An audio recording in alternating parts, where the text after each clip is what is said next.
anyakanunu imwe anyakanunu maboza muleke mwapikaje anyakanunu imwe anyakanunu ya mzara na kumanijire hapa naone babarani paseni hapa walipo kwenye mlinga jumba wakasha kwani tuone katika leo ndo peganda jumba za kuna tati jire waka ya so sasa inkengi hapo kwenye ya ile gani nifikie kwa kugogode ni wale tukadi pange mbotani tukana nyumba za zangetizi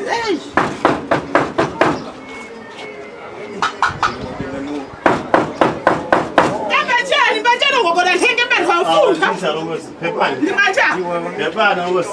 Takuganga nyumba hii gawa liko. So naona unifumbida kusini gawa liko. So nyumba ina shijaro kwa mugogoda hapo pali shijaro hapo. Tanaka ukala nyumba amalata eka. Hapa ngaukiige lekana ngunda kundazi ku. So ina mkomo nyumba mwai mugogoda kapali pose chipata vi.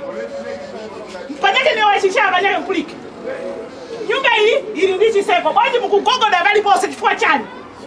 Vishewa sisi kumaya tukuyaka vitu.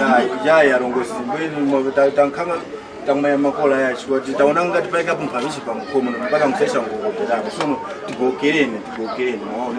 Okay kwene para kugogoda nyumba za bantu nyumba yapatanaka takhala nyumba za mkhukusha nyumba hii ina shijaro noti kuti mugogode waka pali pali shijaro yayi nyumba hivi niwe ya mkhuku bali shijaro tugogoda pa shijaro noti pali pose pa malata iko takhala nyumba za malata zekazeka tananga ya ikamkumana maso nyingo zake opekanga yakashikwa mkhomo muona mpalile hapa mkhomo kuoneka yayi na kupacheka mkapo